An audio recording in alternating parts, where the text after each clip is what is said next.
Hi, everybody, and welcome to Little Suburban Homestead. So today we're going to try something for our garden.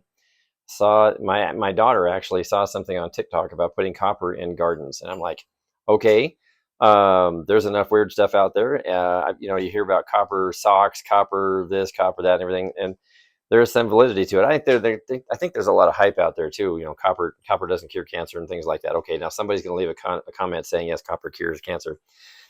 Anyway, we're gonna stick to gardens here. So the video that she showed me, people were sticking a copper pipe into the garden right next to the plant. So we went down to our local big box. Uh, put this right here so it didn't shake. Our big box hardware store, and 4 feet of the small diameter, I think it was half-inch copper pipe, was $36. I'm like, that ain't gonna happen. So instead, I saw a guy on YouTube, um, and he was using copper wire. Okay, that's what we got. So 50 feet of 8-gauge copper wire. You don't want it coated. The copper can't be coated. It's got to be bare copper, and it can't be aluminum plated or copper plated aluminum. You can't. That won't work either. And believe me, it's out there. So you want to make sure you get real copper wire. Anyway, so what we're doing is we're making these. All right, and so it goes down in the dirt, and then so the explanation is always that you got these coils and that this is an antenna. I don't know whether it's an antenna or what it is or whatever, whatever. Anyway, this is all over YouTube, and I thought, you know what, for a few bucks, so each package of course, we're in an inflated area here, but each package of 50 foot wire was, I think it was about 36. So it was about as much as that 4 foot copper tubing. Anyway, so I've made a pile of them here already. What I've been doing is wrapping around this hammer handle here, which is kind of hard to hold on to originally, because this stuff is stiff. Then I'm wrapping it around the handle. The video that I watched, he was probably doing about 10 wraps, but I did I think anywhere from 4 to 5, and so I started out with 2 feet. Well, this is now a foot. So I would say 2 feet is probably good. We have to make a lot of these things, and so anyway, I'm going to go ahead and put them in the ground. I'll show you when I'm doing that, and then we'll try to do a follow up. The big deal was that it helps the plants grow stronger. They say faster. I don't know about faster, but stronger, more yield in the fruit. Helps repel bugs, things like that. I'm into that. We've got cabbage out there, and something has been chewing on the cabbage at night, which is really weird. It's at night. It's not during the day. There's no bugs visible during the day, but at night, I come by in the morning, and the leaves are just chewed up. So I actually thought about putting a security camera out there and watching one of the plants, but I'm not going to do that.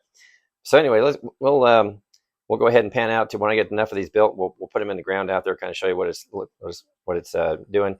Like I say, I have no idea. There's a lot of theories. There was one guy.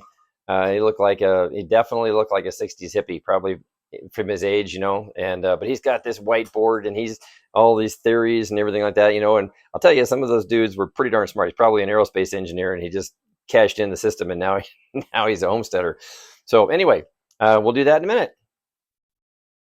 All right, so guys, I apologize when I made the first part of the video that I had my camera in the wrong. I had it vertical instead of horizontal, so forgive me. Anyway, these tomatoes have been in here now.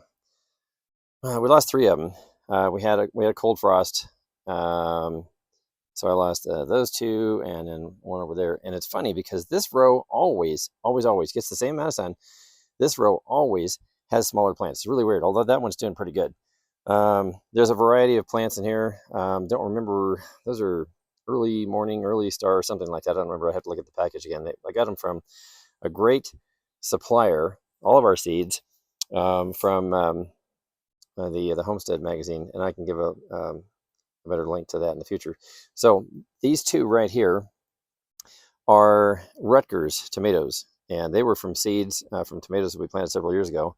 Those along over there are beefsteaks, and like I say, everything always really tends to just absolutely kill it over here in this row, and I don't know why, because same dirt, same everything. But I'm going to go ahead and put these in the ground, and I'll let you see what they look like. Okay, so one thing I didn't finish my sentence. These plants have been in here since, when was it?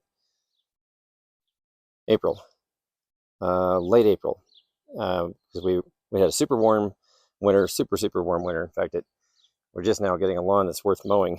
I hate lawns. I think they're a waste of money and a waste of time. Anyway, beside the point. So these plants here have been through 2 hard freezes. Now, what I did was one of the last freeze. I'm sorry, it was only 1 freeze. What I did was I covered them up with tall styrofoam cups, and that worked great. They were well insulated. I buried them around the edges and everything like that, and that got these plants through, except for 3 of them. And the reason why they didn't make it is because the cups blew off. I didn't have them secured.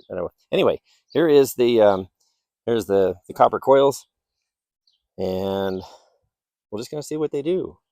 I've noticed that these plants along here, I was putting the coils in, and these plants along here, all of them have flowers on already. Actually, that's got a flower right there too. So really happy. This is the end of the first week in June.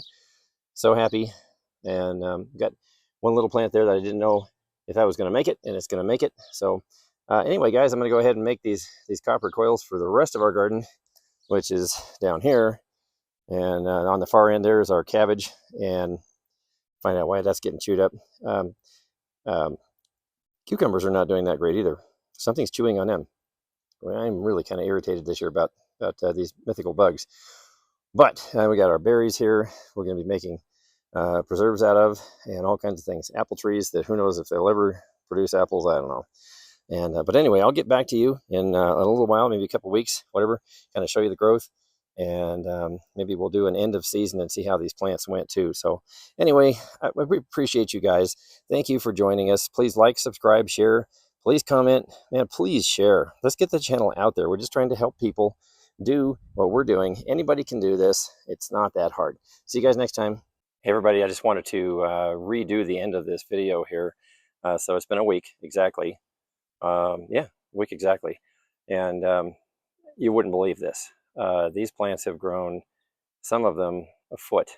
I'm not joking. So let me turn this around here for you.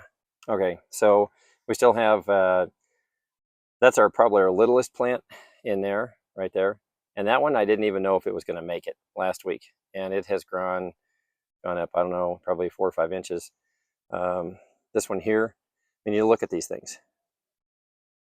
They've all grown up. Look at this whole row here. Definitely probably 10 inches, I'd say. 10 inches to maybe even a foot. In a week, people. I got flowers. I didn't have flowers last week at all. I got flowers everywhere. It's the second week in June, and that's not typical for tomatoes that we've grown in the past. So anyway, pretty. I'm convinced. We haven't changed anything. So yeah. All right, everybody. Thank you for tuning in. Please like, please subscribe, please share, please comment, please comment. I want to see your comments. We're just doing this for you. So hopefully this will help somebody. The copper wasn't that hard to make, and I realize that it's still debatable, and it could be a theory and the whole 9 yards. All I know is 1 week, and this is pretty amazing. So, Little Suburban Homestead. We're just trying to help you guys out. See you next time.